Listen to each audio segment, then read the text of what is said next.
my baby school, avec les poules, on va s'amuser. My baby school, oui rejoins-nous, on va bien s'éclater. Bonsoir, chers amis téléspectateurs de la K2M TV.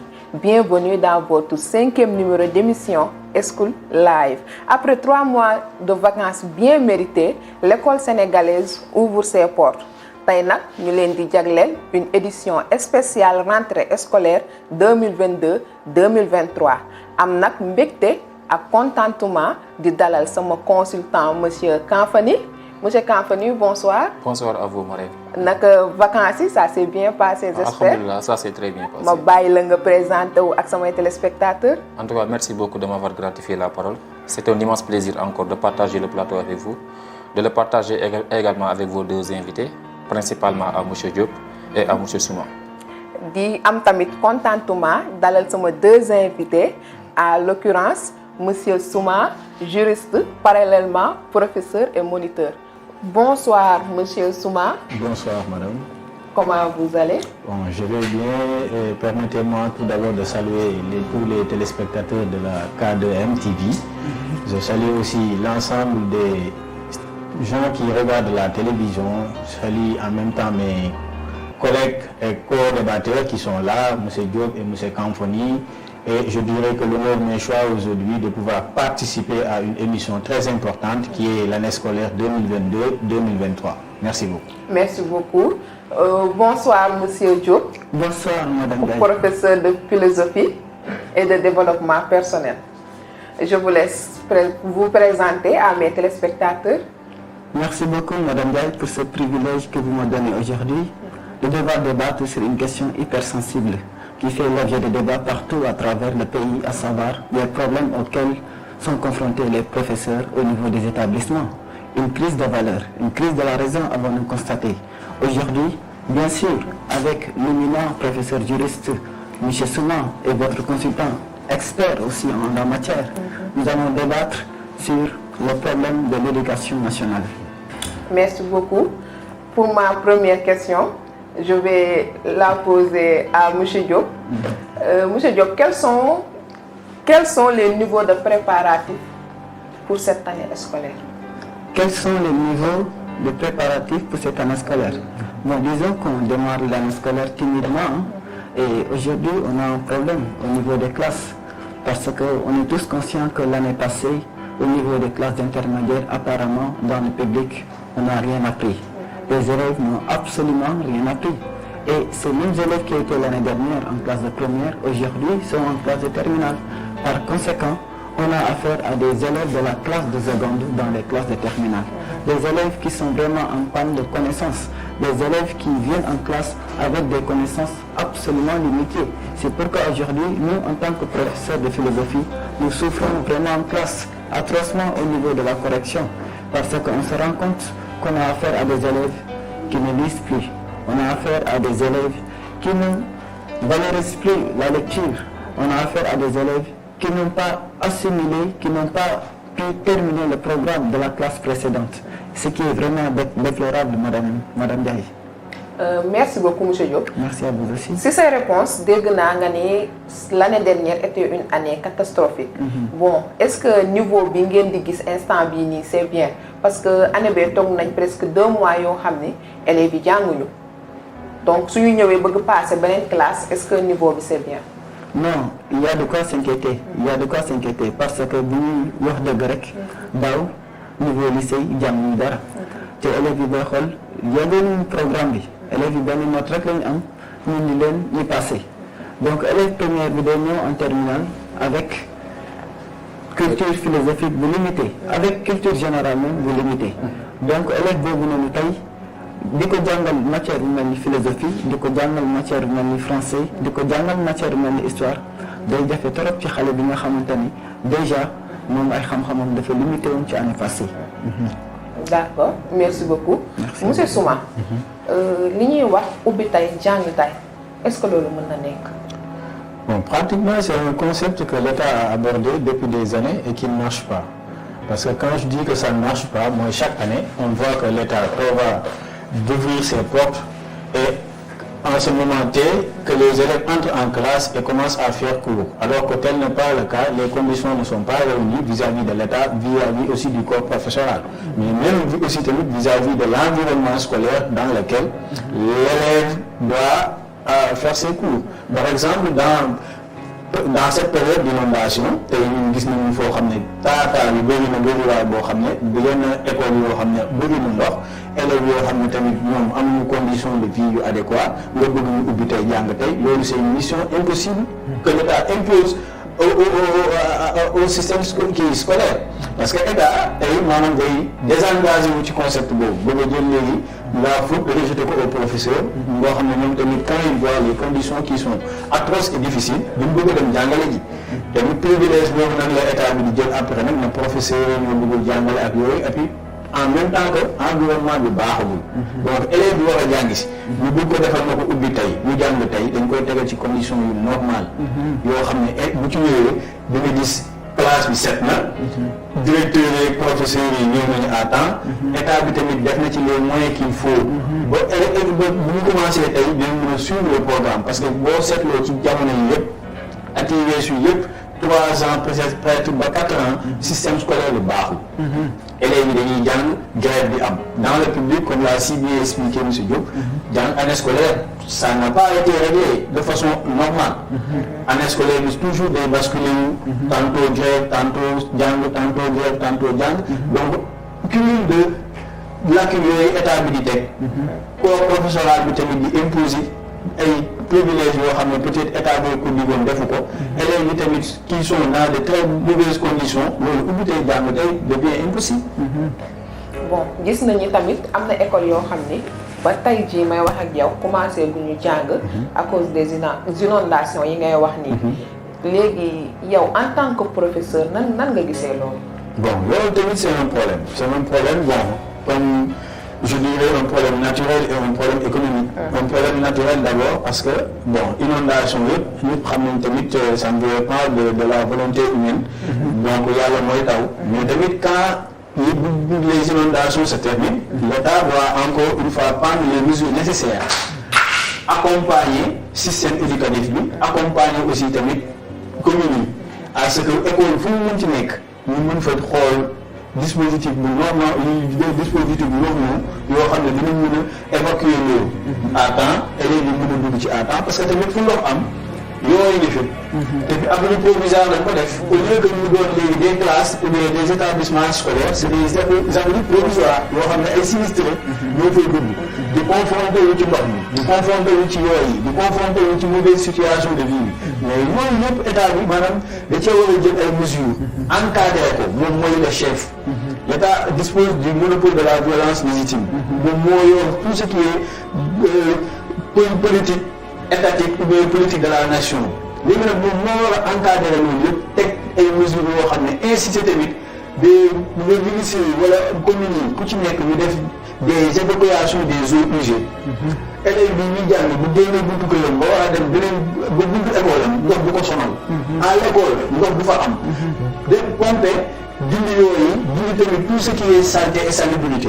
élèves yi mën a toog mën a jàng mais tant que état bi deful loolu man boog je pense pas que ak ñun ñii corps professoral bi du ñu jël suñu risque tamit en même temps naan dañuy dem di jàngale ji ci ay conditions yoo xam ne conditions de vie yu baaxul quoi qu'on puisse dire parce que tamit suñu santé avant tout élèves yi war a jàng tamit sa santé importe aussi donc état bi moo war a jël responsabilité teg ay conditions yu leer élèves yi mën a jël dem jàngi professeurs yi tamit ñoom bañu ñu jàngale parce que tamit l'enseignement c'est un don professeur bi jóg doomam ñu fa jarbaatam ñu fa sëtam ñu fa wala keneen ñu fa koo xam ne moom du dem di jàngale il le fait par amour mais nag faut pas se tuer par amour parce que santé bi d'abord environnement bi d'abord et puis condition de vie yi d'abord man daal loolu laa gis léegi en tant que professeur ban retard la leen mën a indi.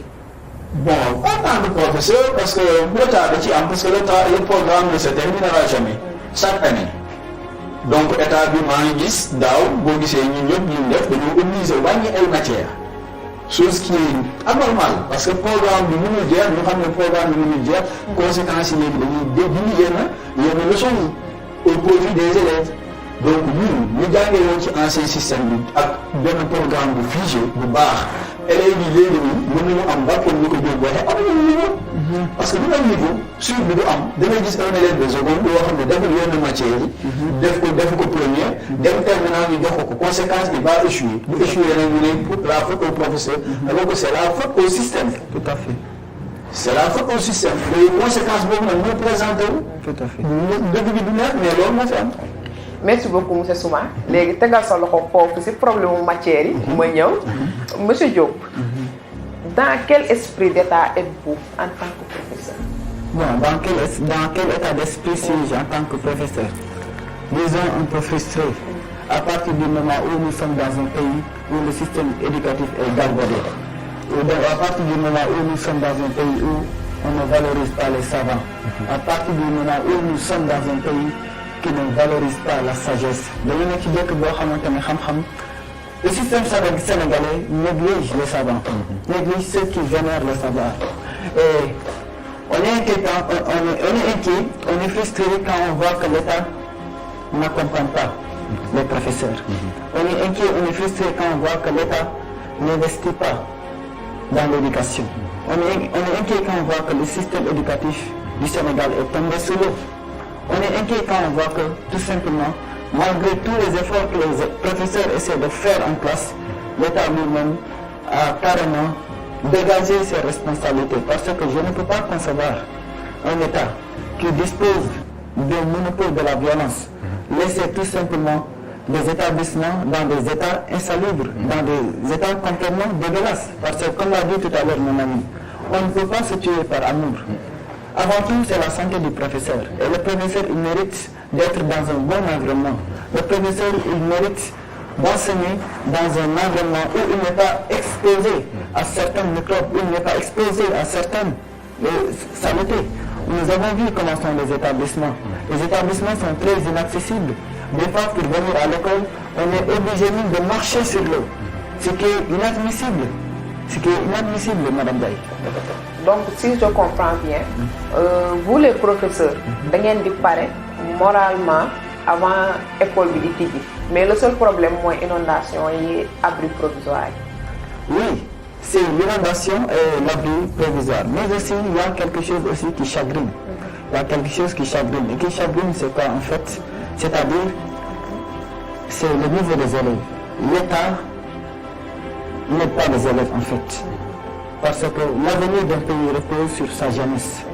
Et quand on parle de jeunesse, on ne fait pas allusion à n'importe laquelle.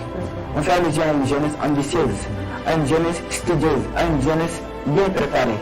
Mais ce qu'on voit aujourd'hui, on a une jeunesse qui n'est pas bien préparée. Une jeunesse même qui est déconnectée même de la connaissance. Une jeunesse qui n'a plus envie même d'étudier parce que tout simplement, il n'y a plus d'ordre dans les lycées, il n'y a plus d'ordre au niveau des établissements.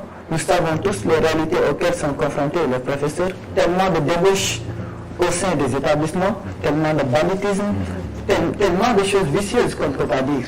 Et tout ça parce que tout simplement, l'État n'est pas.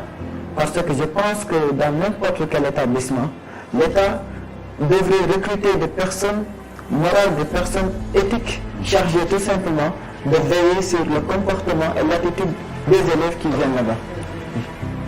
Merci beaucoup, M. Kampale. Je vous laisse. Okay, je pense que M. Diop et M. Souma, ils ont eu à évoquer des points qui sont extrêmement importants.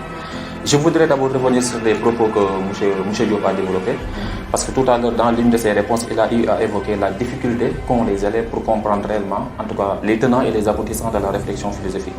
Parce que nombreux sont les élèves qui ont tendance à diaboliser la philosophie.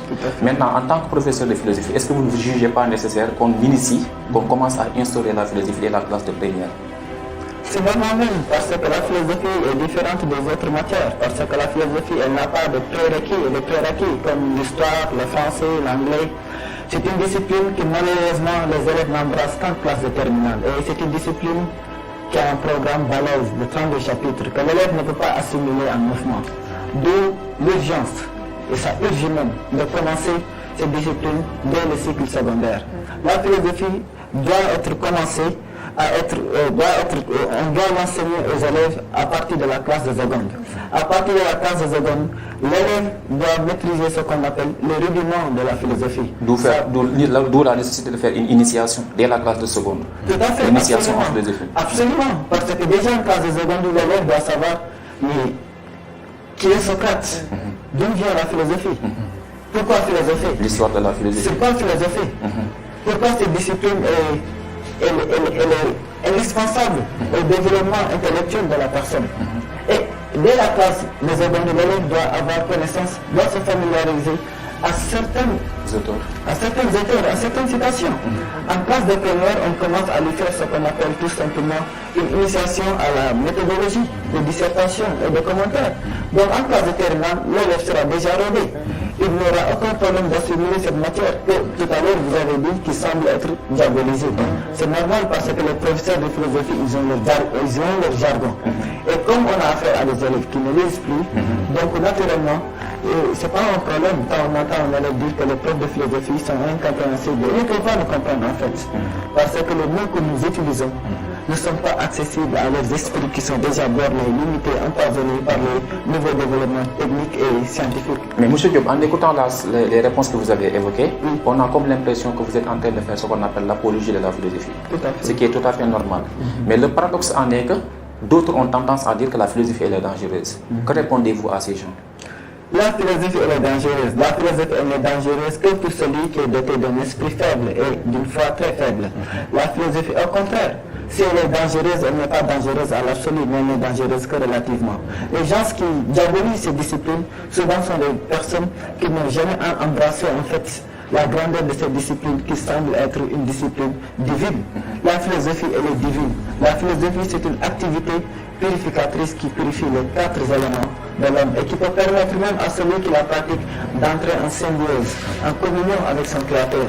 À partir du moment où c'est une discipline qui purifie l'esprit, qui purifie l'âme, qui purifie le corps et le corps de l'individu, donc on peut dire naturellement que c'est la discipline la plus idéale et salvatrice qu'on puisse valoriser dans une société. Avant de revenir à vous, M. Souma, permettez-moi d'abord poser une dernière question. Parce que là, vous avez fait ce qu'on appelle vous avez défendu la philosophie, ce qui est tout à fait normal en tant qu'acteur, en tant que quelqu'un qui enseigne la philosophie. Mais l'histoire de la philosophie, si nous la revisitons, on a constaté que certains philosophes, à travers leurs écrits, ils ont utilisé des citations qui sont caustiques, des citations qui sont choquantes. Je prends l'exemple de Karl Marx, par exemple, l'exemple de Nietzsche, qui va même jusqu'à proclamer la mort de Dieu. Maintenant, comment une telle affirmation semble heurter la conscience d'un croyant ou bien des croyants? Comment est-ce que vous allez expliquer ces citations pour permettre aux apprenants de la philosophie d'aimer davantage la réflexion philosophique? L'erreur à ne pas commettre, c'est de ne jamais interpréter au premier degré les paroles d'un philosophe. Parce que quand Nietzsche disait Dieu est mort et vous l'avez tué, vous l'avez enterré, il a bien précisé. Il a précisé où est-ce qu'on a enterré Dieu. Il a dit Dieu est mort, vous l'avez tué, vous l'avez enterré dans les lieux saints, dans les pardons, dans les temples, dans les églises, dans les mosquées. Ce qu'on voit en général, c'est quoi? Les gens, quand ils sont dans ces lieux saints-là, ils sont corrects. Ils sont pieux, ils sont vertueux. Mais ces mêmes personnes, une fois franchi le seuil de la mosquée, le seuil de l'église, le seuil du pardon, le seuil du temple, ce sont ces mêmes personnes-là qui vont commettre toutes les atrocités, qui vont voler, qui vont mentir, qui vont violer. Comme si Dieu vivait seulement dans les mosquées, dans les églises, dans les lieux saints. Donc, c'est tout à dit, il y a le règlement, le bénéfice du salut. Sous ce rapport, Nietzsche aurait raison. Il aurait raison, lui-même, sa fameuse phrase, dans la vie, il y a 2 types d'individus, qui sont Nietzsche, l'homme et le surhomme. Parce qu'il dit l'homme, c'est celui qui est doté d'un esprit faible, qui se contente de répéter et d'exécuter naturellement la volonté des autres, même si la majorité n'a jamais raison. Alors que le surhomme, Nietzsche dit, c'est par excellence le philosophe qui ne fait qu'exécuter sa propre volonté fondée sur un clair savoir, fondée sur une droite raison. Ça, c'est important. Monsieur Souma, à l'entame de vos explications, vous avez eu à dire que, on a comme l'impression que vous avez en tout cas attaqué entre guillemets l'État, disant que l'État a souvent tendance à négliger en tout cas tout ce qui est conditions en tout cas optimales pour mettre les enseignants dans des conditions optimales.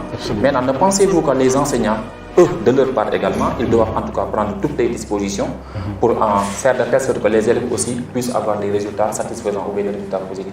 Absolument même. Bon, eux aussi, ils partagent la responsabilité. Mais moi, quand je parle de la responsabilité étatique, bon, je parle pour l'enseignement universitaire, secondaire, surtout universitaire, parce que moi j'ai eu à encadrer des étudiants, je suis moniteur à l'UVS.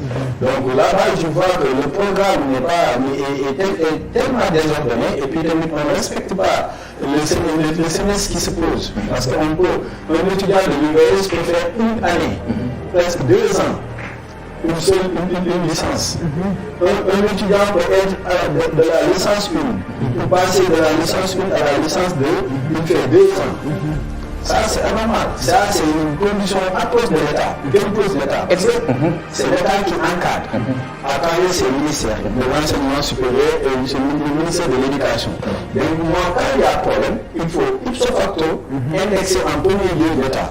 Même si les professeurs aussi viennent en second lieu, mais moi, la mission qu'a failli l'État, c'est cette mission de contrôle, c'est cette mission d'encadrement, c'est cette mission de respect du calendrier scolaire que l'État ne respecte pas. Et depuis 3 ans, ça s'impose. À chaque fois, on repousse le bac, par exemple. Donc, à chaque fois, le défi est repoussé. En faute de grève, en faute de conditions qui ne sont pas respectées. De cette même repousse, les années universitaires aussi ne sont pas fouillés. Les étudiants ne sont pas mis à leur juste valeur. C'est ça. D'accord. Okay. Voilà. Merci beaucoup monsieur Souma. Sànq sa biir wax yaa ngi doon wax question de matière yi. damaa gis ni matière yi bëri boo xam ni élèves yi dañuy dem ba dañuy am problème pour mémoriser. léegi est-ce que il n'est pas temps ñu xool matière yi nga xam ni moom la nit ki di soxla ñu imposer ko si enseignement. D'accord, ça. Là aussi, j'ai reçu l'avis de mon cher éminent et professeur philosophie, M. Diop, qui a tout à fait développé l'importance de la philosophie. Et c'est là où on a blesse. Parce que nous, auparavant, nous avons subi un système éducatif qui se basait sur le respect de nos institutions. On faisait ce qu'on appelle une éducation civique au préalable. Il y avait des matières à qui l'élève, si on apprenait ces matières-là, l'élève, il comprend l'aspect, ce qu'on appelle la liberté et ses droits et libertés fondamentaux. Chose qui n'est plus faite, actuellement. Je m'explique. Parce que pratiquement quand on parle des notions de matière ou bien des leçons qui nous parlent de la situation extérieure, par exemple la Chine, par exemple la France, par exemple l'Allemagne, un élève ou bien un étudiant sénégalais, ces leçons-là ont une importance pour valider cette année, ou bien pour avoir le bac, mais n'auront jamais d'importance dans le futur. Par contre, si on enseignait à l'élève les principes à travers le civisme, le drapeau, le sceau, la devise, le droit, parce que le droit, c'est une discipline quotidienne. À chaque fois, on contracte, à chaque fois, une famille a des problèmes auxquels il faut aborder le droit. À chaque fois, on achète quelque chose, ou bien on signe des contrats qu'il faut interroger ou bien faire appel au droit. C'est de la même chose que la philosophie, de la même chose que le développement personnel. Ce sont pour moi ces matières-là que l'État doit mettre en place pour que les élèves soient initiés au bas âge. Tout à fait. Le droit, le développement personnel qui est ce qu'on appelle, quand on parle de développement personnel, qui fait ce qu'on appelle une réminiscence chez l'élève, parce que ça éveille, ça pousse l'élève à croire en soi, ça pousse l'élève à croire en ce qu'il fait et à se focaliser sur son avenir. Parallèlement à ce qui ne se passe pas aujourd'hui, parce qu'un élève peut faire 9 mois d'année scolaire et au final, au 9 mois, tu lui demandes qu'est-ce que tu as appris à l'élève, il ne peut pas rester. Tout à fait. Il ne peut pas le mettre en exergue. On ne fait que juste une formation théorique, mais on ne fait pas de formation pratique. Et ces matières-là, qui sont des matières pratiques, à savoir la sociologie, la philosophie, le développement personnel et le droit, ce sont des matières pratiques. Parce que la philosophie, ça se vit. Le droit, ça se vit quotidiennement. La sociologie, c'est les faits sociaux. Le développement personnel permet à l'élève, permet aussi à l'individu de se connaître, de savoir l'environnement dans lequel il vit, et puis de se focaliser aussi, comme je l'ai dit tout à l'heure, sur son avenir. Donc pour moi, l'État doit réduire certaines matières qui ne font que revaloriser les cultures occidentales au détriment de nos propres cultures et mieux accentuer sur ce que nous avons, sur notre propre culture, sur notre propre histoire, sur notre propre aussi développement. C'est ça. Tout à fait. Donc la discipline, moom la ñu war a njëkk a jàngal élève. Donc pourquoi éducation civique, éducation morale ñu dindi ko ci enseignement bi? Bon, je pense que c'est diminuer combien dañ ko jox valeur par rapport ak bi ñuy jàng. Parce que tey tu peux prendre l'exemple un élève de la classe de primaire boo ko woon tey na ko lan mooy suul boo def naan mu jaawale la ko ak suul bu ñu téye boo nee ko lan mooy la devise du Sénégal dala koy cité mais bu xam valeur bi le sens même de cette même devise boo ko nee tey lan mooy les droits et libertés man je pense que suñu Sénégal bi lu tax mu am problème dans le niveau de l'éducation mooy maanaam les élèves et les étudiants sont inconscients. Cette inconscience yooyu nag teguñu ko seen bopp de ces mêmes matières yi ma wax noonu maanaam ñu leen impulsé wul ñu leen jàngalul xamuñu loolu moo tax seen prise de conscience boobu c'est limité seen xam-xam day limité parce que boo jëlee loolu matière yooyu noonu ñu imposé ko élève bu koy xam loolu day tax dafa koy yar éducation civique da koy yar. Ça forme moralement l'élève, ça forme patriotiquement l'élève, ça forme humainement l'élève. Mais Dieu tamit ay éducation morale pareil, mais Dieu la philosophie, surtout l'importance de cette même discipline, la philosophie. Donc day tàggat élève bi ba lu mu la def rek parce que dans une partie de la philosophie ñu naan la conscience et l'inconscience maanaam élève bi bu xëyee xam loolu rek dina xam ne à chaque fois qu'il commet un acte, c'est un acte conscient ou un acte inconscient. Dina xam lan mooy état ci biir philosophie, dina xam lan mooy liberté ci biir philosophie. Bu ñu des droits lépp lu ñuy contacté boo ko fay fekk ba pare au préalable da koy xam ba pare. ñu jënd lu mu xamul duñ ko naax ci ay baay ak ay gol duñ ko naax ci loo xam ne dans la vie bu ko nekk ay yenn infraction yoo xam ne dinañ ko ci mën a topp. parce que ay biir la au tribunal ay cas yu bëri yoo xam ne loolu la ci am. citoyens yi yëpp ils sont inconscients de ces mêmes matières le droit la philosophie la sociologie et le développement personnel. D'accord merci monsieur Souma. Merci beaucoup monsieur Diop. gisoo ni matière yi bëri na bëri boo xam ni à la fin nit ki day jàng ba génn pour mu am liggéey sax day jafe. donc gisoo ni il faut ñu instaurer des filières professionnelles si enseignement bi. Oui, bien sûr, comme l'a bien dit mon cher, pertinent et éminent M. Souma. Il y a certaines matières aujourd'hui qu'on nous impose et qui n'ont rien à voir même, qui ne vont rien nous servir même à l'avenir. Parce que même la manière dont on nous enseigne la littérature, c'est pas ça. Nous n'avons pas besoin de classicisme, nous n'avons pas besoin du mouvement le dadaïsme, nous n'avons pas besoin du symbolisme. Tout ce que nous avons besoin en français, c'est de savoir bien lire, de parler un bon français, un français académique, respecter les ponctuations, respecter les règles de la syntaxe. C'est ça qu'on doit nous apprendre en français. Mais apprendre la culture, les choses qui ne font que valoriser la culture occidentale, comme l'a si bien dit mon ami, ce n'est pas intéressant. L'autre cas de figure, ce qu'on nous apprend souvent l'histoire en géographie, l'histoire de la Chine de 1945 à 1990, la décolonisation arabe. En quoi ça nous regarde? La guerre froide, la guerre fraîche, en quoi ça nous regarde? C'est vrai, en fait, nous avons un système qui forme des diplômés mais qui ne forment pas de compétences. Nous avons des étudiants qui, une fois dépêchés leur licence ou bien leur master, vont se retrouver tout simplement au chômage parce qu'ils apprennent pour oublier. Par exemple, prenez un exemple. Si vous prenez un étudiant qui est à l'université en 3e année, quand vous lui demandez ce qu'il a appris durant la classe précédente, il va tout simplement vous dire « j'ai oublié ». En fait, lui, il apprend pour passer en classe supérieure, pour obtenir le diplôme et non pour être compétent. C'est le système qui le lui impose, normalement. C'est le système qui le lui impose. Et ceux qui nous imposent... Parce qu'il étudie pour valider uniquement. Vu que les conditions à l'université, comme nous le savons tous, les conditions ne sont pas des conditions misérables. Donc l'étudiant dans sa tête se dit que attends, moi je ne suis pas là pour être compétent comme vous l'avez dit, mais uniquement sa préoccupation fondamentale consiste à étudier pour valider l'année. Mais la responsabilité même dépend de l'État, comme l'a dit tout à l'heure mon ami. L'État a une responsabilité, l'État doit calibrer, normer, encadrer ces jeunes-là, comme l'a si bien dit M. Souma.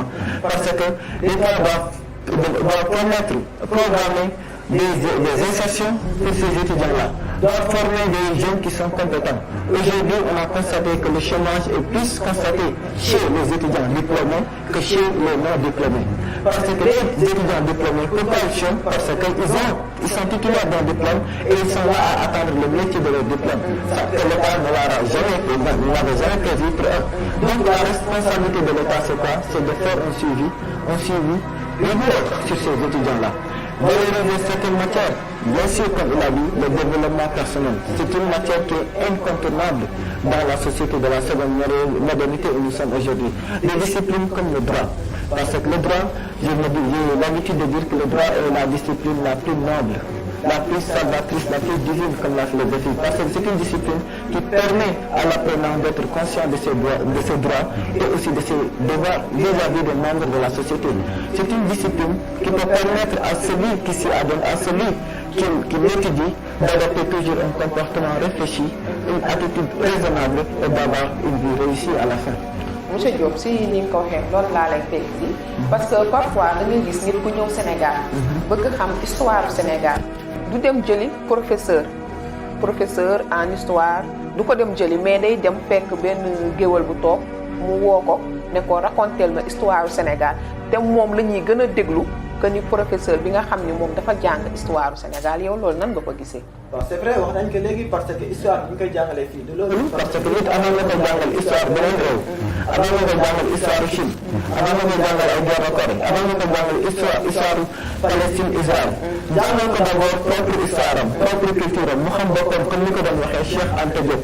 parce que tout simplement aujourd'hui on a une jeunesse africaine qui a été formée sur la base des faits falsifiés. Parce qu'il faut rappeler ces propos de Cheikh Anta Diop quand il disait tout simplement que l'Afrique est le berceau de l'humanité. Il faut valoriser la culture africaine. Parce qu'au moment où l'Occident, l'impérialisme a fait son apogée dans le XVIIIe siècle, l'Occident découvre en fouillant dans le passé que c'est précisément cet Afrique noire, aujourd'hui son esclave. Cet Afrique noire apparemment en régression, c'est bel et bien cet Afrique noire qui lui a donné tous les éléments de la civilisation aussi extraordinaire que cela puisse paraître.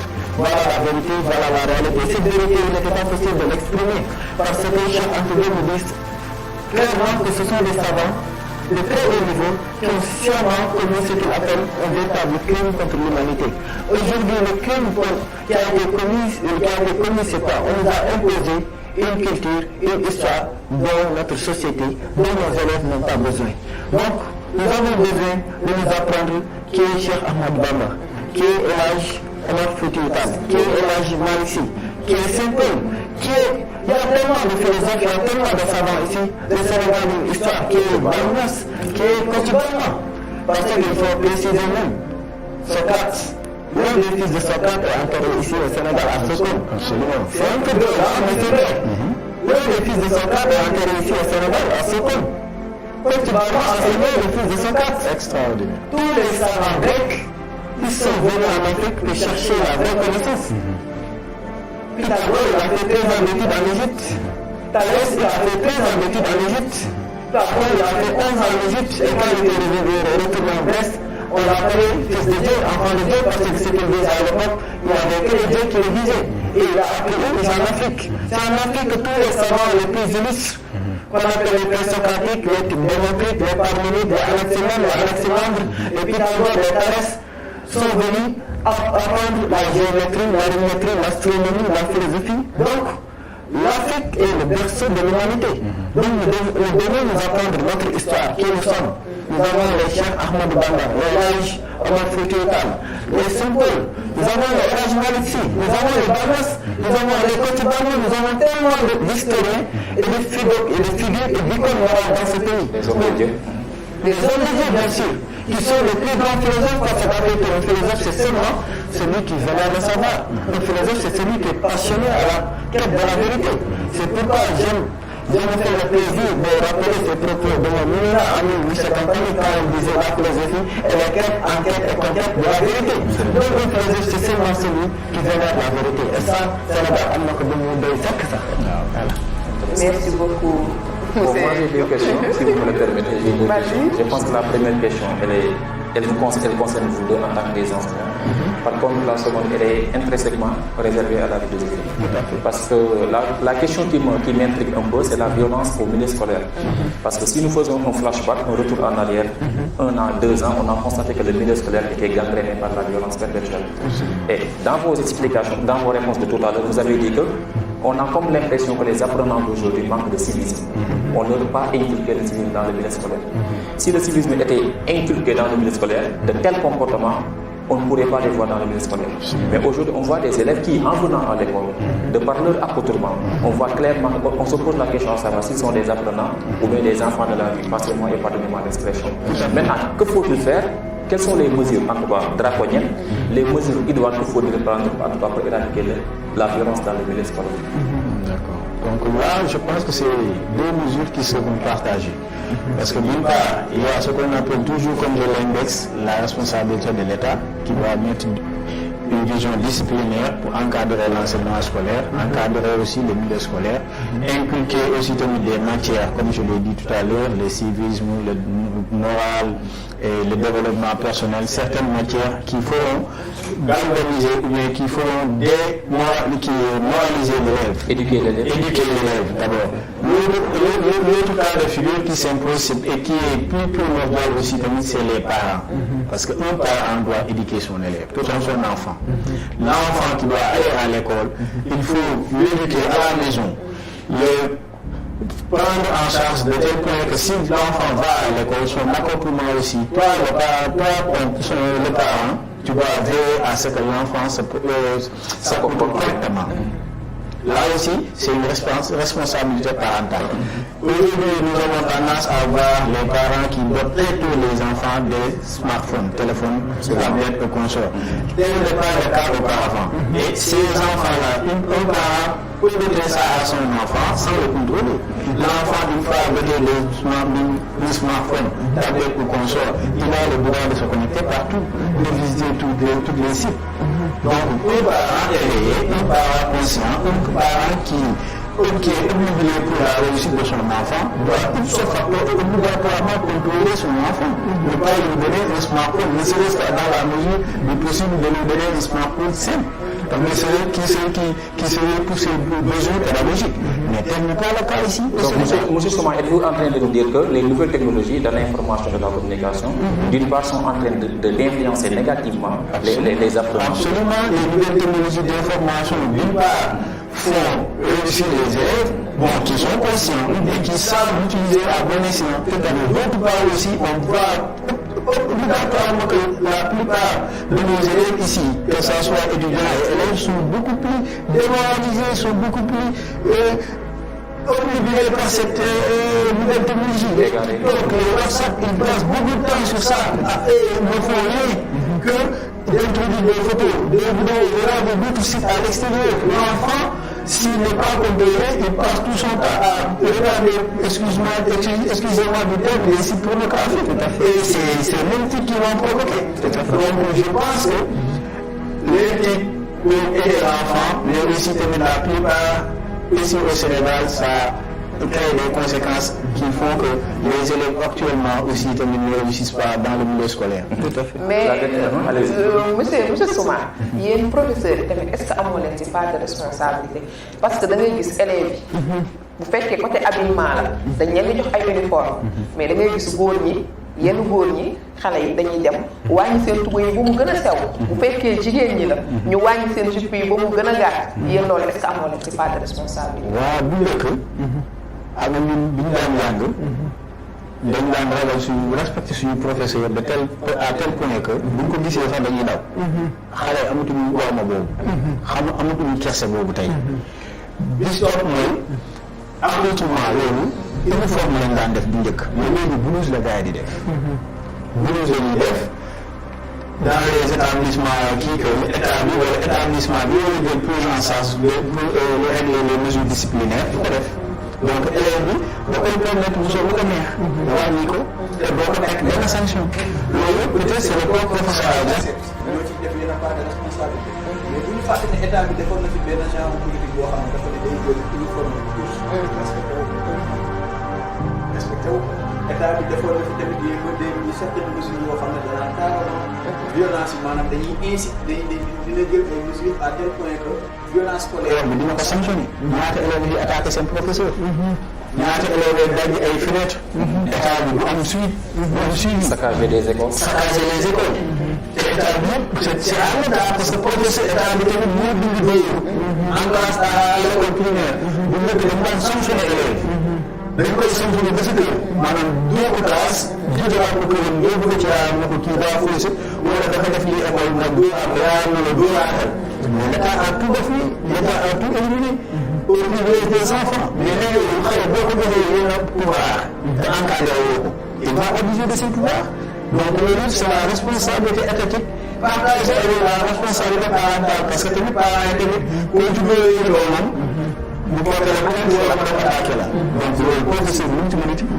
nous on a fait transférer le savoir mais nag bu ma ko forcé maanaam un enseignant il transfère un savoir boo ko forcé mu ne yaram sa doom on n'est pas là pour éduquer les enfants l'enfant il doit être éduqué par ses parents et l'État aussi doit mettre des mesures et des lois drastiques ku ko violé mu teg ay mesures mais un éducateur un professeur qui n'est pas encadré qui n'est pas état bi civilisé na sax professeur léegi on le voit très rarement les professeurs sont en danger dañuy doon élèves yi lay menacé état bi du ci wax dara parent bi du ci wax dara mais professeur bu bëgg boppam question de santé corps ak civilité mais loolu du ci ñun suñu responsabilité voilà man laa ko gisee. Tout à fait.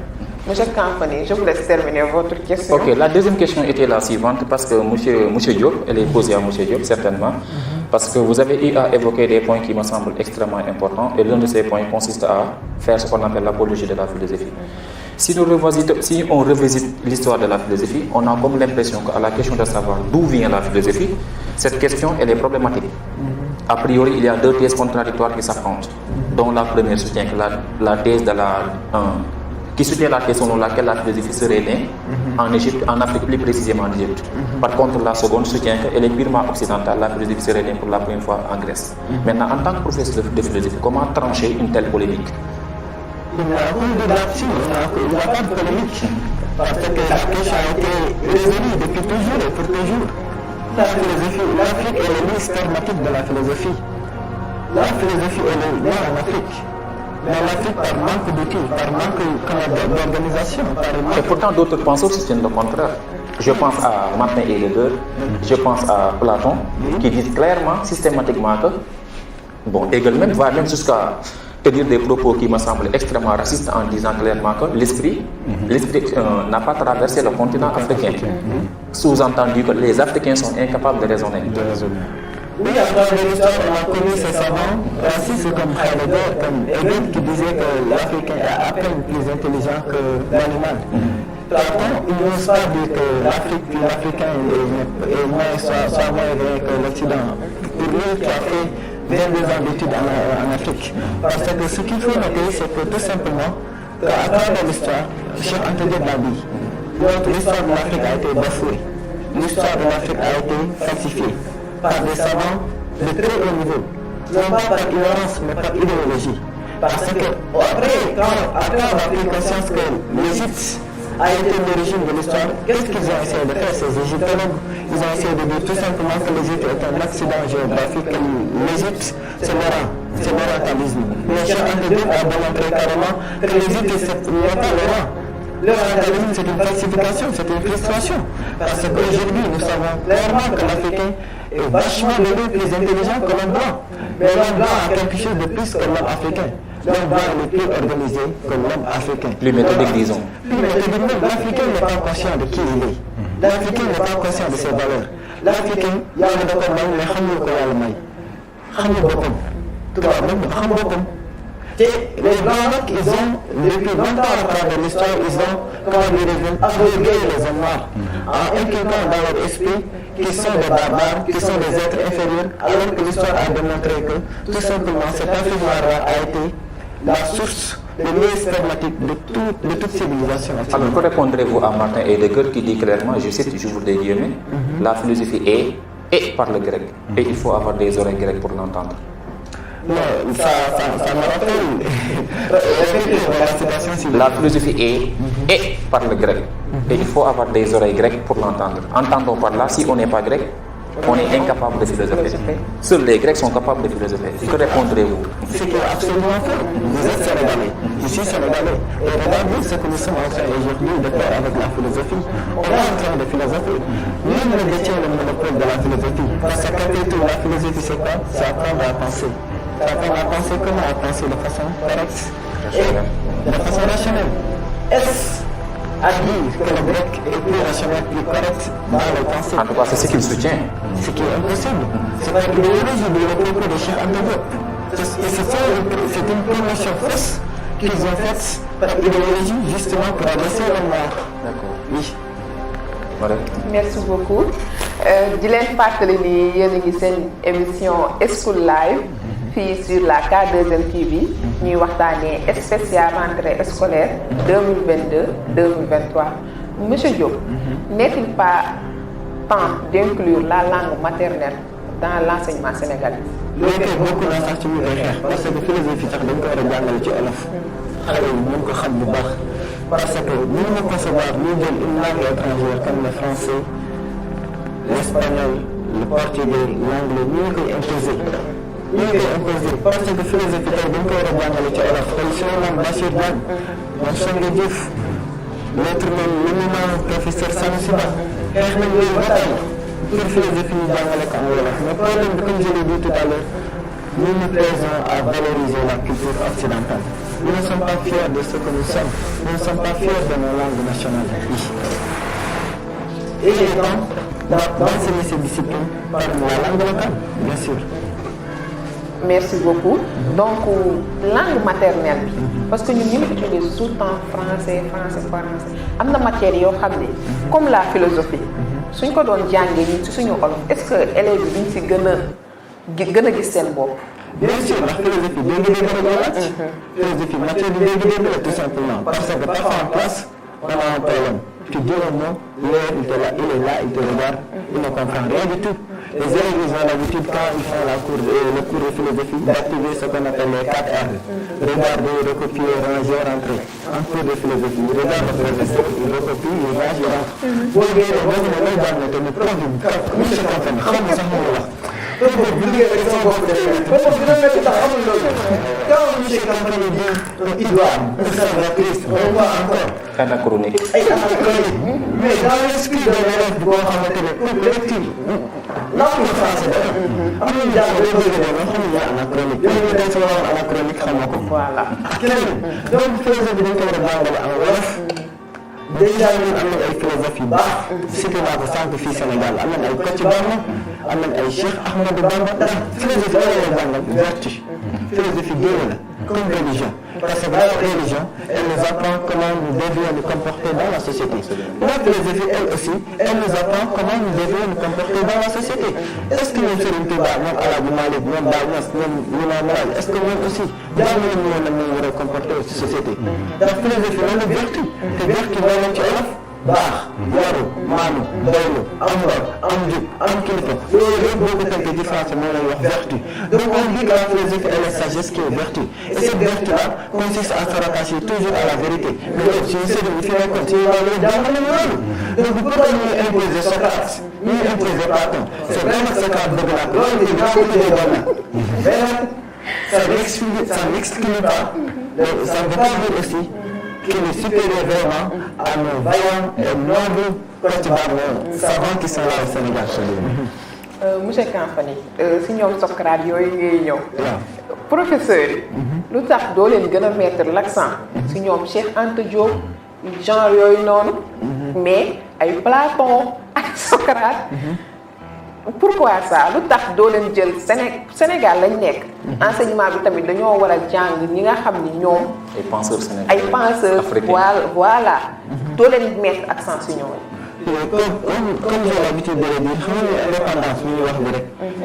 indépendance ci tur lañu am indépendance ci xel on n'a pas l'indépendance intellectuelle. L'indépendance dans la dépendance. La dépendance, très bien. On est toujours assujetti au modèle français, au modèle francophone. C'est-à-dire on est au Sénégal, mais on n'est pas dirigé par des Sénégalais. On est des Sénégalais dirigés par l'homme blanc. Et quand je dis l'homme blanc, je fais allusion à la France. Bon, parce que aujourd'hui, Cheikh Anta Diop, à son époque, nous savons tous qu'il était le plus grand savant du XXIe siècle. Mais pourtant, Cheikh Anta Diop, à son vivant, il était négligé. Cheikh Anta Diop, à son vivant, il n'était pas reconnu à sa juste valeur. ñu ne da ngeen àdduna pour sauver la face rek ñu tuddee que Cheikh Anta Diop bi te tey Cheikh Anta Diop tey bu doon dund tey di fierté ci Cheikh Anta Diop mi naan nii une université boo xamante ni man yéene na sama doom jàng fa yéene na sama doom sama élèves yi may jàngal ñu jàng fa parce que université boo xamante ni y a que du désordre y a que de la débauche y a que délinquance. Tout récemment, dans son berger, on a vu une fille qui a été assassinée par un étudiant qui est un cartouchard. La même chose, on a vu à Cheikh Anta Diop. À Cheikh Anta Diop, on voit même des guerres d'ethnie. On a vu même des guerres d'ethnie entre les Diola et les Sérères. Il y a même des morts. L'université de Bordeaux, c'était un lieu qui était censé forger des hommes responsables, forger des jeunes matures, forger des personnes qui donnaient pour défendre le Sénégal devant les Blancs. Mais au contraire, c'est devenu un lieu qui forge, entre parenthèses, excusez-moi du terme, des colochards et des imbéciles tout simplement. Donc Cheikh Anta Diop tey bu doon de fierté ci université bi ñu ko tuddee. Donc dañu war a jàngal dañu war a jàngal suñu système te histoire bi ñuy jàngal tey en classe c'est une histoire qui doit mettre l'accent sur des écoles morales comme Cheikh Anta Diop, comme les Blaise Diagne, comme les Senghor, comme les Cheikh Ahmadou Bamba, comme Kwame Nkrumah. les Kwame Nkrumah, il y a tellement comme les Massintoa, Patrice Lumumba. il y a tellement Thomas Sankara. Ce sont des personnes qui ont innové et qui ont été assassinées au nom de leur amour pour l'Afrique. Des personnes qui ont été sacrifiées, ligotées, moffées, humiliées à leur vivant au nom tout simplement de la promotion d'une Afrique, d'une société, d'une belle société africaine. Voilà ces personnes-là qu'on devrait vraiment nous imposer dans notre système éducatif. Merci beaucoup. Monsieur Souma, en tant qu'ancien étudiant bu université soo gisee université politique su xewee rek ñëpp génnandoo yow qu'est-ce que ça te fait?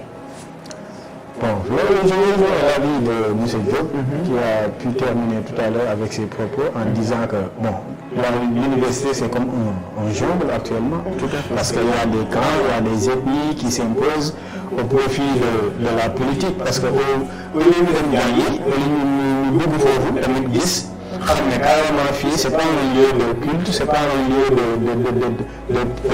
bagarre, c'est pas un lieu où ça s'exerce la violence du plus fort, dent pour dent. Non, au contraire, parce que ñu ko reproché, j'ai été étudiant comme eux, mais damay dem ci système bi jox la ay possibilités yoo xam ne damay xam ne ici c'est très dur de réussir.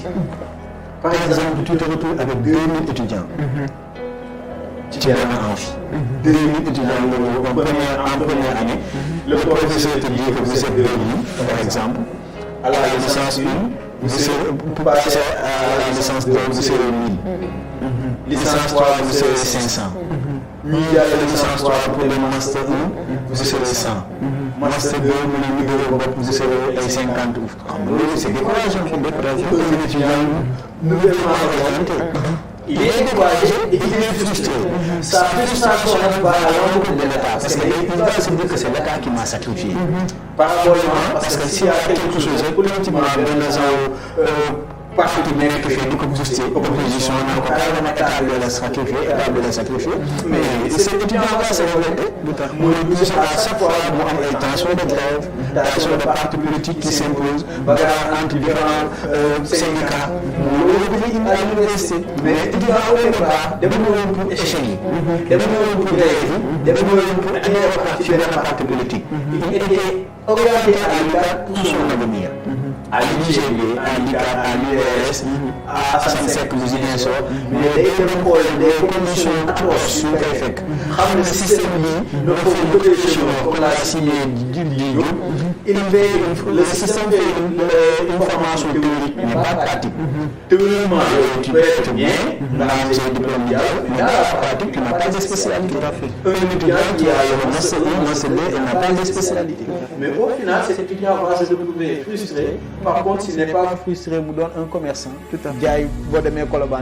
Il y a pas mal d'étudiants qui peuvent faire. À l'université, pour gagner pain, si vous voulez adhérer au parti syndical. Di def grève, bu la état bi ragalee tuuti commencé laa jox ay privilèges politiciens yi di leen ngem loolu lañ fay nekkee mais malgré eux man je les soutiens parce que j'ai été étudiant nous tous nous avons été étudiants mais pratiquement ñun peut-être am nañu chance bañ a adhérer ci loolu bañ a adhérer ci mouvement de grève mais ñi koy adhérer aussi tamit seen point de vue personnel la gënulu leen mais dañ ko xam loolu lañ fa mën a dundee man je trouve qu'en quelque sorte c'est à la cause de l'État encore une fois. Si monsieur Souma quand tu parles de la frustration dernièrement gis nañ defoon nañ benn reportage ñu gis benn xale bu góor boo xam ni am na master 2 mu nekk di dawal fas te mu am master 2 est-ce que à la fin les études c'est pour après comme ñun ñu ko jàngalee bi ñu nekkee xale il faut nga jàng pour soo paree am liggéey bu baax est-ce que léegi nii en ces temps est-ce que loolu c'est vrai parce que nit ki nga jàng ba am master 2 dellu di dawal fas c'est vraiment frustrant. C'est atroce et puis c'est pas un cas, il y a beaucoup de cas comme ça. Mais comme tu l'as dit tout à l'heure, il faut nous inculquer sur ce qu'on appelle l'enseignement de notre langue. Parce qu'un pays ne peut pas se développer sans sa propre culture, sans sa propre langue. Nous langue yi jàng maanaam on nous enseigne quelque chose yoo xam ne si tu es diplômé en sociologie, si tu es diplômé en droit ou si tu es diplômé en philosophie, alors que philosophie ou la sociologie occidentale la ñu jàng mais c'est égal à zéro. Tey jii nii dans la pratique on ne se spécialise pas.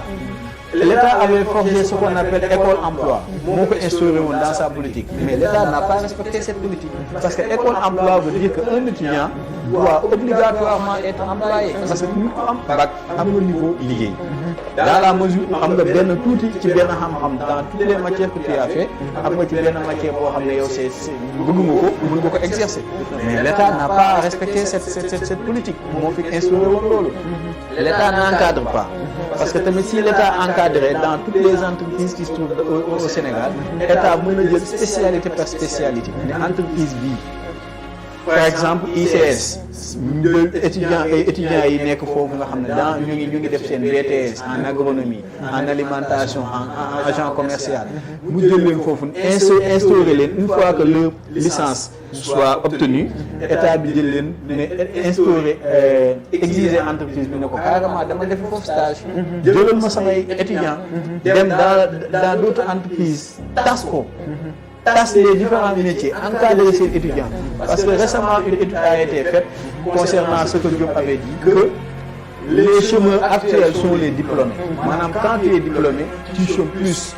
Il y a 12% de chômage total au Sénégal. Et ces 12% de chômage, seulement il y a 8 ou 9% de diplômes. Donc, à quoi c'est les études? Un parent qui devait investir pour les études de son fils ou bien de sa fille. Quand il voit cette situation, nga jàng ba pare doon charrette wala di dawal charrette nga jàng ba pare nekk ko fee di jaay fëgg jaay Colobane mais un parent bu éveillé wul bu xamul la valeur des études wala bu dëkk ci àll ba fële doom ji nekk foofu bu doom ji ne man damaa am bac damaa bëgg a tàggoo ñëw fii Dakar pour jàng si day danaa ko carrément parce que l'État ne forme pas les travailleurs, l'État forme des c'est décourageant. C'est décourageant. Je fais appel à mes frères étudiants, à mes frères élèves qui plus tard seront des étudiants. Nañu éveillé wu, nañu jël une prise de conscience. Parce que tamit nekkul ne da ngay am diplôme rek nga ne liggéey yàlla koy joxe. Mais aussi tamit nañ teel a jël une prise de conscience de faire des formations pratiques. Tout à fait. Des spécialisations, des formations professionnelles. Et récemment avec la 3FPT, état bi teg na ci ay jéego mais jéego dafa des. L'État aussi. Nous lançons un appel, nous le carrément, il faut accentuer les bourses de formation professionnelle.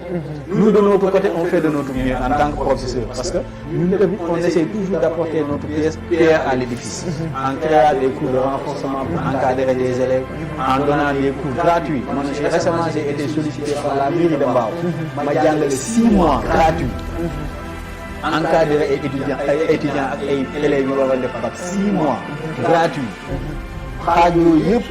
Encadrement yooyu moo leen may ba xaaj bi yëpp encadrement boobu moo leen may ba voilà au final nag à chaque fois je les incite à dire que ne restez pas à l'UCAD bien ne prenez pas la peine ngeen glorifié wu naan man étudiant la maa ngi UCAD wala étudiant la maa ngi Gaston Berger ma ne leen dem leen defi ay formation parce que dans la vie d'aujourd'hui au XXIe siècle seule la formation professionnelle peut faire réussir une personne boo ko deful loo ci génn parce que l'État ne fait que des formations théoriques et ne te garantit pas un travail mais avec une formation professionnelle un BTS ou bien nga am benn spécialisé mais même bu la état jëlul bu la wutalul liggéey yow tu peux trouver un travail perso même entrepreneuriat sax. voilà c'est ça maanaam y a des métiers yoo xam ne actuellement mu ngi fi yow tu peux entreprendre boo amee lu ñuy wax développement personnel si tu es bien formé à ça moo tax mu amaat importance di ñëw maanaam affaire bi suivi la nit ki su amee suivi rek moom il va vivre indépendamment de l'État. Il va vivre indépendamment de l'État du xaar naan état moom war a wutal liggéey du xaar man état moom war a financer du xaar man état moom war a jox ma lekk non parce que l'État n'a pas de mission pareille. État sa mission n'est pas de trouver un emploi de faire manger une personne ou bien de rendre une personne riche. État du doxee noonu état mission du loolu état bi def nii ndax nag di ñu ko imposer mais nag ça la mission de l'État n'est-elle pas le cas. Merci beaucoup. Monsieur Kamfani, je vous laisse poser vos dernières questions. Non, j'en ai plus. C'est bon. Ah, merci. Monsieur Diop, donc, si Monsieur Souma wax en tant que professeur en développement personnel, donc il est temps que dès la collège, ñu commence par def développement personnel. Tout à fait, parce que c'est la seule discipline qui nous apprend deux choses fondamentales dans la société qui peut faire propulser, catapulter l'enfant. C'est-à-dire, à travers cette discipline, on apprend à l'enfant comment gagner de l'argent, comment se forger, comment entreprendre. Tout à l'heure, vous avez parlé d'entrepreneuriat, l'esprit d'entreprise. Bonne matière, moi, je vais en terminale. Bonne matière en terminale, moi, je comment entreprendre. Histoire de l'okoy jangal, géographie, mathématiques de l'okoy jangal. C'est pourtant tout va bien, l'okoy jangal de moi. Moi, en Europe, c'est facile de voir quelqu'un qui a 22 ans et qui est multimillionnaire ou multimilliardaire. Mais en Afrique, si on est jeune, multimillionnaire, multimilliardaire, nous sommes francs-maçons, nous sommes gordigan, nous sommes fodjar. Parce que nous sommes ça pour nous, nous sommes parce que nous sommes le système francophone de jungle, pour nous riches, pour nous 50 ans ou 60 ans. Moi, la plupart des gens, ils disent qu'ils ont 60 ans, une belle maison, une belle voiture, ils profitent de 2 millions dans une auto. Man nag gëmuma loolu man li ma gëm mooy teel a riche très tôt te xam naa dinaa ko doon je serai multimilliardaire très jeune même li ma gëm la te nag li ma gëm la fenn rek laa ko teg moo ci xam-xam laa ko teg waaw ci xam-xam laa ko teg parce que lu mu wax léegi d'accord naa ci trop état du maye liggéey état du état mooy dimbali nit yaay dimbali sa bopp nit pour nga am liggéey dans processus boo war a jaar mais j'ai l'habitude de le dire souvent à mon éminent à mon cher ami éminent professeur monsieur Kamfani. La sagesse produit toujours la richesse. Nous suñu succès boobu ñuy aspirer ci xam-xam lañ ko teg donc nag dañoo war a valoriser au sein des établissements des disciplines qui nous apprennent à entreprendre qui nous apprennent à comment utiliser judicieusement et intelligemment l'argent parce qu'aujourd'hui qu'est-ce qu'on voit? On voit que les gens ils ont de l'argent mais ils n'ont pas une gestion rationnelle de l'argent. Ils dépensent au lieu d'investir leur argent. Donc nous devons avoir aussi une discipline qui nous apprend aussi à avoir une gestion rationnelle du temps. Le développement personnel t'apprend aussi comment utiliser le temps. Parce que nous souvent nous perdons du temps sans le savoir. Parce qu'aujourd'hui, Madame Ndiaye, si je te donnais 86 400 millions francs CFA, maintenant si tu ne dépenses pas cet argent, d'ici la fin de la journée, il disparaît. Loo koy def? su ma la joxoon tey 86 400 francs CFA ma ne la lii boo ko dépensé wul ci journée bi day jeex loo koy def ah da nga koy lekk mu jeex da nga dem boîte wala cheveux nga ci jënd looy def ci xaalis bi je vous pose la question monsieur Kamfani qu'allez-vous faire avec cet argent? Il faut épargner. On vous donne 86 400 francs CFA. On vous dit si vous ne dépensez pas cet argent d'ici la fin de la journée, il va disparaître. Vous allez faire quoi avec cet argent? Peut-être le thésauriser, épargner. Épargner. Intéressant, monsieur Souma. Épargner. Acheter des marchandises, revendre. Vous allez manger ça. Mais bien sûr, vous allez investir. Pourquoi j'ai dit 86 400 francs CFA? Parce qu'en vérité, chaque jour, la vie nous offre 86 400 secondes. Mais la plupart des gens laissent le temps filer sans trop y penser. La plupart des gens laissent le temps filer sans même savoir qu'une fois le temps perdu, qu'une fois le temps passé, ce temps ne va jamais ne va jamais revenir. Donc nous devons apprendre à utiliser notre temps judicieusement. Et c'est quoi utiliser notre temps judicieusement? Passer notre temps avec des personnes positives, à poser des bonnes actions, à faire de bonnes choses, au lieu de passer notre temps à faire des choses qui n'ont pas de valeur pour nous et qui n'ont pas de valeur pour les autres. Éviter la délinquance, éviter la criminalité. Mais dinaa revenir à la question que vous nous aviez posée tout à l'heure avec M. Souma, concernant la violence dans les milieux scolaires, le port vestimentaire des élèves. Vous aviez dit que les professeurs ont la responsabilité. Bien sûr, la responsabilité est partout, chez les parents, chez l'élève et chez les professeurs. Il y a des professeurs même qui préfèrent même, entre guillemets, oui, on a vu vraiment dans les établissements des élèves qui ont été violés par leurs professeurs. C'est là le Platon depuis au 4e siècle. Platon, les philosophes ont dit les choses depuis toujours et pour toujours.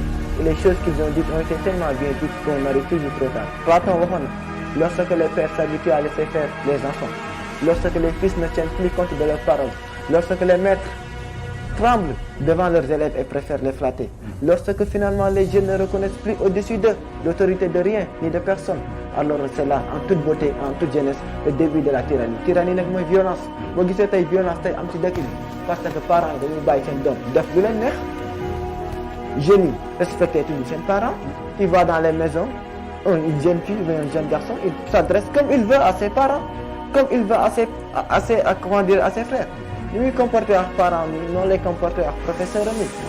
On a des parents yoo xamante ne ils pensent aimer leurs enfants quand ils les laissent faire ce qu'ils veulent, alors que nos parents qui aiment bien châtient bien. Parce que am na lu wax lu am importance. Aujourd'hui, on a une jeunesse qui n'aime plus la correction. Puis ko fi corriger tey parents yëngu mais nit da nga ko war a discipliner. Pour discipliner une personne, il faut l'apprendre, il faut le mettre face à la réalité, il faut le mettre face à la vérité. C'est pourquoi j'aime quelqu'un qui s'appelle Aristote dans son ouvrage intitulé Éthique à Nicomaque. Il a dit, il y a deux choses que j'aime. La première, c'est la vérité. La seconde, c'est l'amitié. Mais moi, Aristote, si j'ai le choix entre la vérité et l'amitié, je préfère la vérité. Mais tey da ngay gis nit nga bëgg ko wala sa doom mu neex la trop ba da ngay ànd ak moom ci lu dul dëgg. te tey li ñuy gis tey au sein des maisons, au sein des sociétés, doomu jaamu chaque jour moo bon mais sama doom bonul jamais. ak lu mu sikk moo gën doomu jaamu ku baax. Donc nag cette violence qu'on voit dans les établissements, la responsabilité est située de trois parts. Chez les parents qui ont démissionné. Ndax xale bi bu muy ñëw école romb na ay parents, on a des parents yoo xamante ne entre guillemets je dis qui sont irresponsables. Ce sont les parents souvent qui sont tellement obnubilés à gagner de l'argent qu'ils sont passés à côté de ce qui est important, à savoir rendre leurs enfants matures. Dañuy liggéey suba ba ngoon bu ñu wàccee amuñu temps pour éduquer seen doom. Donc xale bi habitude bu mu am ci këram. Vous savez, l'habitude, c'est très mauvaise. L'habitude, c'est quelque chose que une personne fait tellement de fois que son corps va apprendre à mieux le faire que son cerveau. Beaucoup de ça un jour même, c'est difficile. Donc, l'autre cas de figure aussi, il y a la responsabilité au niveau des professeurs. Il y a des professeurs, nous sommes dans l'enseignement. On est exposé à toutes choses, et j'ose le dire, à toute tentation même. Mais il y a des professeurs qui sont faibles et qui n'ont pas le corps de l'enseignement, qui viennent en classe et qui charment les élèves, ça il faut le dire, il faut oser le dire. Il y a des professeurs qui ont des relations extrascolaires avec leurs élèves. Et c'est ça qui pousse souvent ces élèves-là de venir à l'école et de s'habiller comme elles veulent. Donc elles sont victimes de professeurs qui sont inconscients de leur discipline qu'est l'éducation. Oui. Merci beaucoup, M. Diop. Je suis vraiment contente que tu aies accepté notre invitation. Le plaisir. Je te laisse dire votre mot de la fin. xanaa di leen remercier rek pour privilège bi ngeen ma jox tey ma waxtaan ci loo xamante ne dafa sensible di sant ñi fi nekk ñëpp mais di sant surtout suñu ñu assurer le montage bi ñi tax émission bi jaar yoon parce que ci suba ba tey vraiment lekk ñu naan ñu ngi def tout pour sénégalais mën a bénéficier wu ci li nga ci xam-xam bu fi jóge tey donc gàcce ngalaama à yéen yal na leen yàlla may wér ak gudd fan yal na leen yàlla may li ngeen bëgg que la main puissante de Dieu agisse soit à l'œuvre dans votre vie que le malheur ne vous arrive plus jamais que le bonheur soit votre partage chaîne bi nag yal na jëm ci kaw ak ci kanam di wax les jeunes nag il faut travailler dur ça fonctionne travail dur c'est ce que les gens qui ont du succès font et dans ce monde toutes les personnes qui ont réussi à franchir des pas qui ont réussi à poser leurs empreintes, ce sont des personnes qui ont passé tout leur temps à contempler la sagesse, à contempler la discipline, à contempler la vérité. Je n'ai jamais vu bu ma juddoo ba tey nit dox ci discipline ci dëgg ci xam-xam échoué. Donc nag le seul défi pour réussir, ce n'est pas de prier tout le temps. Tu peux prier tout le temps sans réussir. C'est de quoi marcher dans la discipline, dans la vérité et dans la sagesse. Merci beaucoup, Madame Diagne. Merci beaucoup, Monsieur Diop. Merci beaucoup. Monsieur Souma, vous aussi, merci d'avoir accepté notre invitation et votre mot de la fin. Bon, je rends un vif hommage à la télévision K2M TV ainsi qu'à tous les téléspectateurs qui suivent cette télé. Donc, je rends un vif hommage aussi à mes co-débatteurs, M. Kamfani, M. Diop et à toute l'équipe de la K2M TV. Et puis je lance un appel aux élèves, aux étudiants, qu'ils vont à la conquête du savoir. Tout à fait. Parce que le savoir n'a pas de prix.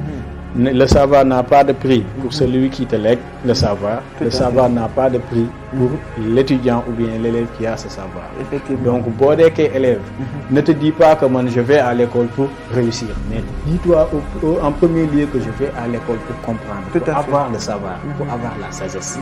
Et cette même sagesse va à l'encontre de la vérité. Et puis, un élève aussi timide ou bien un étudiant, day dem ba jamono di ñëw comme li Diop wax munoo am xam-xam munoo am loolu yëpp teg ko am discipline am éthique am morale am déontologie te munoo réussir donc kii élève du ñu seetaan xamal ne année scolaire 2022 2023 bi def ci loo xam ne loo musul def ko ci xamal ne jàng dafa ànd ak yar ak teggin nous de notre part aussi les professeurs nous commençons à innover parce que pour apporter aussi tamit notre pierre à l'édifice jël nañu suñuy engagement et war nañ ko jël tamit créer ay ce qu'on appelle des cours de renforcement je lance un appel à travers monsieur Diop et monsieur Kamfoni que élève bu ci bëgg ñu encadrer la wala élève bu ci bëgg suivi parents aussi tamit boo xam ne tamit sa tekki doom wala sa réussite doom saxal na la kiyal na la ñeel na la ñun ubbil nañ la suñuy porte ubbil nañ la suñuy loxo pour encadrer la sa doom encadrer la tamit un étudiant un élève comme ci mënti doon ne serait-ce que pour la réussite scolaire de ton enfant parent bi aussi tamit na jël ay responsabilité day déparé ci xale bi li muy solu di jàngi école topp sa doom di dem ci école bi di xool ay notam nan la toll mën a familiariser avec le corps professoral ainsi que le corps administratif loolu la parent daan def ñun bu njëkk loolu lañ daan suñu parents yi daan defal na ko parents yi tamit di defaat di dem ci école yi di xool ban condition la sama doom nekk professeur bi koy jàngal ban condition la nekk di waxtaan ak moom di xam élèves yi lan mooy problème am ak lan mooy souci am l'État aussi tamit ñu koy lancer un appel que disposition yi mu mënti jël ci wàllum cadre ubbi tey jàng tey na ko respecter parce que y a beaucoup de communes y a beaucoup de localités yoo xam ne élèves yi ba tey mënuñ ko fexe dem ba jàngi parce que li am nañ ndox yoon yi taa nañu état bi na jël tamit matuwaay bu mat ba nit ñi mën a jàng année scolaire u jàmm commencé ko sans grève disposition yi mu jël ak corps professoral bi na ko respecté professeurs yi aussi ñun de notre part tamit nañu respecté suñu engagement buñ ko defee ñu am année scolaire 2022 2023 boo xam ne bu mucc ay effacé année yi passé yi grève yeeg yooyu yëpp pour ñu am benn genre taux de réussite bu mën a accessible et abordable pour l'année scolaire 2022-2023. Je vous remercie. Merci beaucoup, monsieur Souma. Monsieur Kamfani. Oui, donc Jean de la Fontaine tout a été dit. Gars résumé na lépp tënk na lépp lu ma def lu dul remercier toute l'équipe technique de la K2M TV. Remercier également monsieur Diop, remercier monsieur Souma pour la pertinence et la clairvoyance de leurs idées. Merci beaucoup. Merci beaucoup. Nous sommes à la fin de cette émission sur la K2M TV. di leen jox di remercier sama invité yi monsieur Diop, monsieur Souma et maintenant vous aurez votre duo Marème et Maxime. Monsieur Campani en tant que consultant. Merci beaucoup aux monteurs, cadreurs. Merci aussi à vous les téléspectateurs. Di leen jox rendez-vous la semaine prochaine sur votre nouveau numéro d'émission School Life sur la K2M TV. My baby school, avec les couleurs, on va s'amuser. My baby school, viens rejoindre nous, on va bien s'éclater.